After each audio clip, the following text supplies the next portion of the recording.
Hi, it's me, Moky Makura. Thanks for joining me for my very first episode of Women on Top Talks, the Africa edition. It's a mix of opinion, commentary, and maybe a little advice. It's inspired by the things that have come up in my career, and also in the stories you'll hear later in the series. The journey of leadership is never an easy one. It's complicated, it's isolating, it often has you asking yourself, who can I turn to? So this episode, we are talking about how to stay warm because, honey, it's cold up there at the top in the C-suite.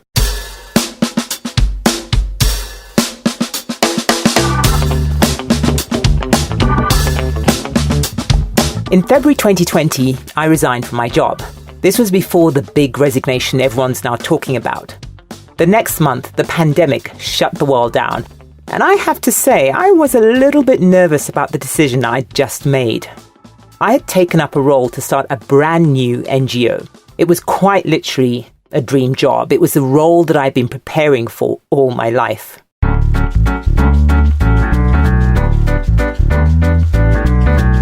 I started on day one as employee number one, and I got to translate the vision, the mission and strategy documents into an organization with staff, infrastructure and a company culture. Everything was falling into place. I was fired up and I was driven by passion and I loved it. But it was hard. I was making decisions literally every second of every day. Some decisions were small ones, others big ones. Some were simple ones and quite complex ones, but all of them had implications. And everyone was looking to me for the answers. So you are at the height of your success.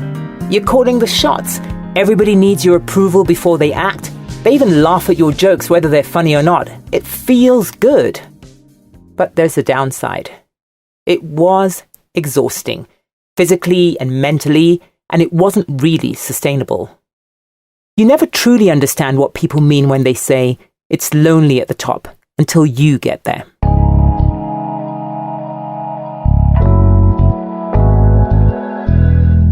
People stop talking when you enter the room, or the Zoom call. Nobody ever disagrees with you. You don't get feedback, and no one seems to affirm you anymore because your successes have become routine, I guess, and maybe a little expected. That immense sense of joy at the success, the power, the ability to lead, to drive things, it's sometimes replaced by a sense of loneliness. It's difficult to be friends with people when you pay their salaries and do their reviews. And your real friends and your partner, they don't understand. They don't understand the politics or the context. But the problem is you can't open up to the people who do because you're the boss.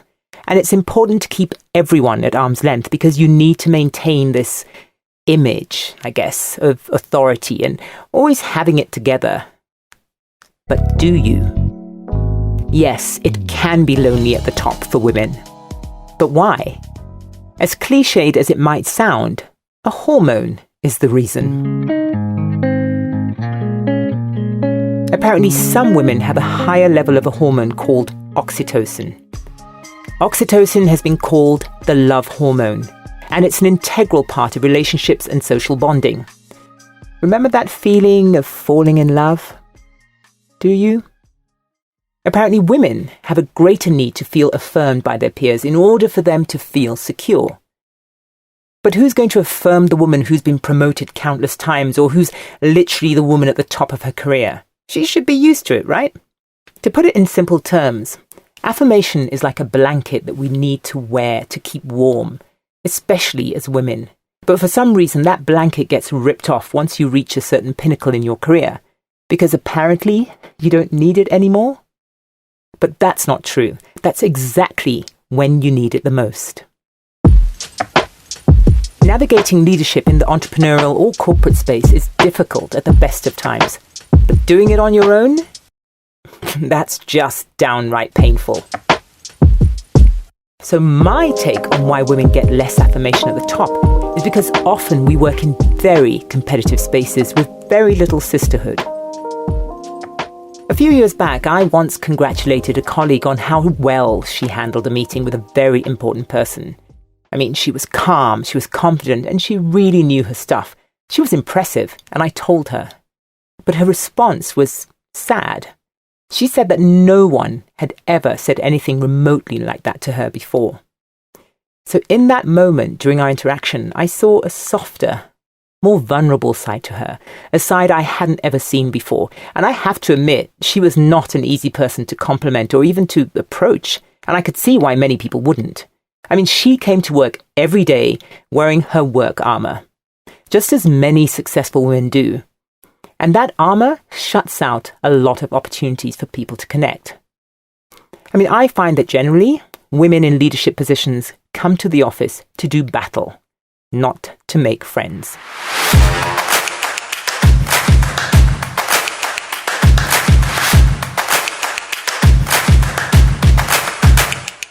It's part of a protection against a male-dominated environment, I guess. Generally, the higher a woman rises, the more likely she is to be the only female in the room of her peers. Another reason why women feel lonely at the top is to do with the way we socialize. Men grow up playing team sports, football, rugby, basketball. They develop a large network of loose affiliations. Women, on the other hand, we naturally gravitate towards a single best friend. You're special and you're reckless. Remember, you're my bestest friend. Yeah, she's my bestie. My love for you is... If you think this doesn't apply to you, pause for just a minute and think about your friendships. Through most stages of your life, you probably have only had one best friend at a time. This is the friend that you share secrets with.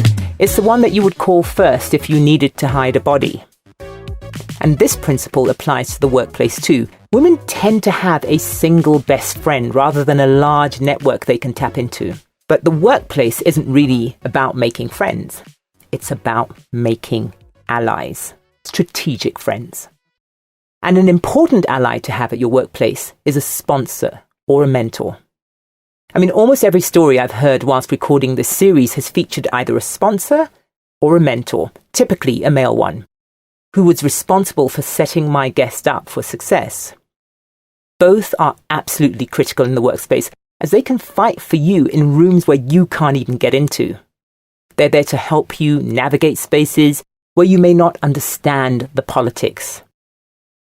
Many women don't seek out allies in the workspace, and in cases where they do, they often just identify one single person. This poses a problem because if that ally, that sponsor or mentor, best friend leaves, or if they have a fallout, that woman is left feeling isolated and abandoned and alone. So here's some advice.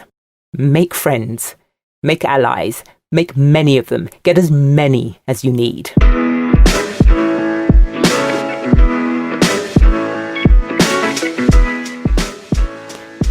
A good friend of mine worked at a company where they had an official mentorship program. She's black and female and was assigned a white male mentor. She says it was the best thing that could have happened to her. He had a totally different take on navigating their work environment. He gave her real insights and spoke up for her when she wasn't there, which was pretty often. She spoke about him a lot. Imagine how much better for her it would have been if she'd had more than one. As women, we really need to leave that playground attitude behind, where loyalty is important, and that means we can only have one friend. So the best tip I can give any woman who's serious about her career is get yourself an executive coach. It's almost like a best friend that you pay for. And I was really lucky because I had a very good one. She made the journey less lonely because I shared many of the challenging moments I had with her. Now, I know not everyone can afford a coach, and good ones don't come cheap, but it's a worthwhile investment if you are serious about your destination. It's like getting a personal trainer to help you hit your goal weight. You can do it on your own, but you are more likely to be successful if there is someone in your corner, someone who is cheering you on.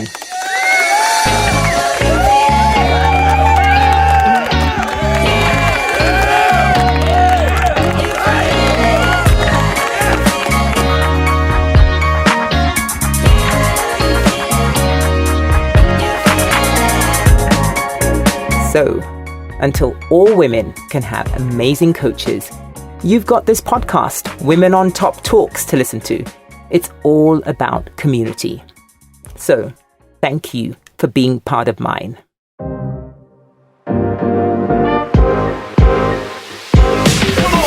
Please leave a like and share this podcast if you enjoyed it. That's it from me. I'm Moky Makura. See you in 2 weeks where we'll meet Carol Abade, our first phenomenal woman on top.